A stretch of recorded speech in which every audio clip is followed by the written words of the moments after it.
Hello guys and welcome back again sa ating YouTube for today or sa ating YouTube channel. For today's video, share ko sa inyo guys yung experience ko sa pagkuha ng CFO certificate. So ano ba yung CFO?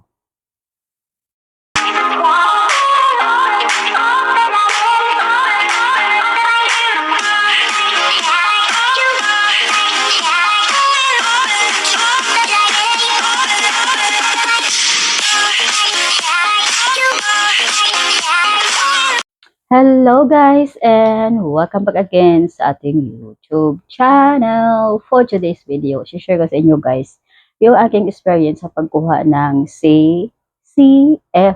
Ano ba yung CFO? So, dahil naglagay ako ng aking pangalawang mata, dahil meron akong babasahin sa inyo. So, ano ba yung CFO at bakit kailangan natin to kumuha? Okay. So, in the context of Philippine immigration, CFO stands for the C, Commission, F on Filipinos overseas. It means it is a Philippine government agency mandated to protect the rights of departing Filipino or Filipinos, immigrants, marriage migrants, and exchange visitors. So, departing Filipino citizens with immigrant or permanent resident visas are required by the Philippine government to register with the CFO and secure a CFO digital certificate before they are allowed to leave the country. So, ano ba yun?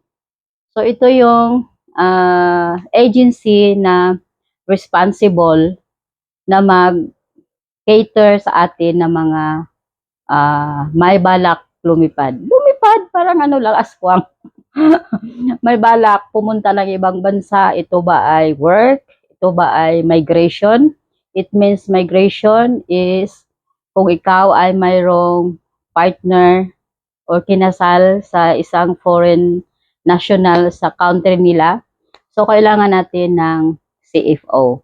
So, may mga categories yung CFO na yan. Mayroong GCP and mayroong PIDOS. So, it means, um, uh, sa akin, ang alam ko lang kasi is yung yung word na PIDOS noon. Kasi I'm an OFW for how many years? And before you fly, or before pa ng flight mo, i-secure mo tong PIDOS. Kasi kailangan to sa immigration kung mag-work ka sa ibang bansa. So, parang same lang yan na gagawin natin, guys. So, kumbaga, if you have fiancé visas or gusto mong pumunta ng ibang bansa na yung visa mo ay fiancé, ibig sabihin ay gusto mong pumunta sa boyfriend mo o girlfriend mo sa ibang bansa, fiancé visas yung hawak mo, may designated na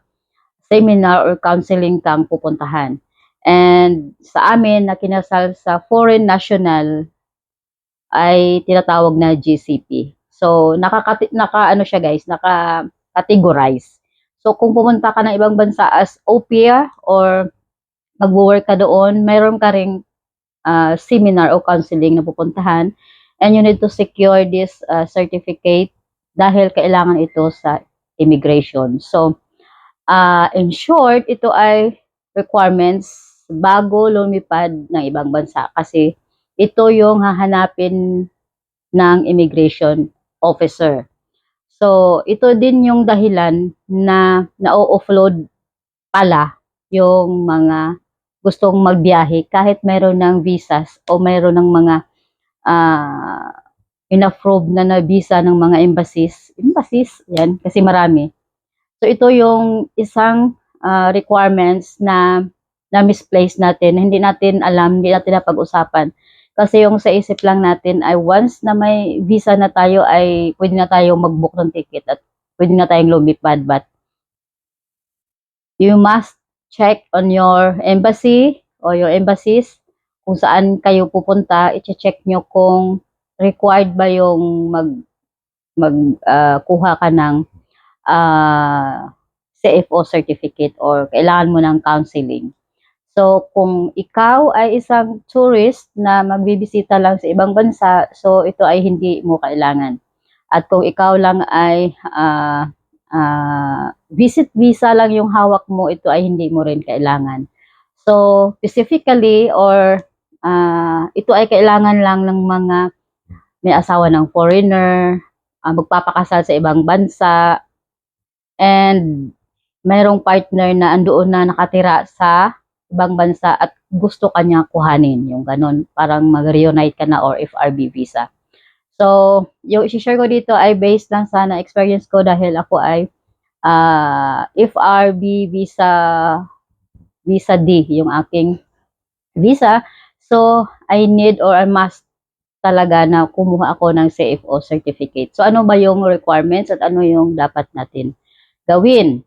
So, isa, first, secure natin dapat yung ating visa. Hindi tayo pwedeng gumawa ng appointment or kumuha ng appointment sa website nila pag hindi pa-approve yung ating mga visa. So, specific guys, yung tatalakayin ko dito ay yung FRB visa bound to Germany. So, pag nag-grant na yung inyong mga visa, that's the time na kumuha kayo ng appointment sa CFO website. Kasi meron tayong fill upan doon na form na yun yung mag-reflect doon sa website nila pag pumunta na tayo doon.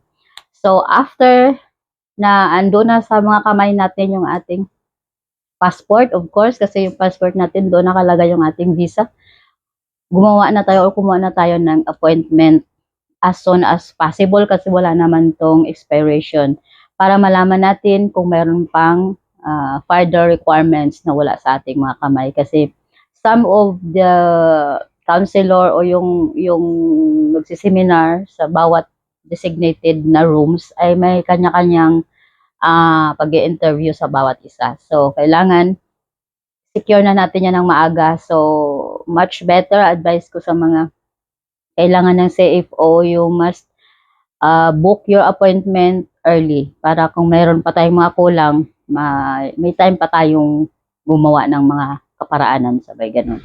Ayun, so after you book your appointment, kailangan matapos mo yan para mayroon tayong makuha na barcode. So yun yung dadalhin natin yung appointment at yung confirm email na naggumawa na tayo ng appointment. So ipiprint natin yan, dalhin natin sa ating appointment date o sa araw ng ating appointment.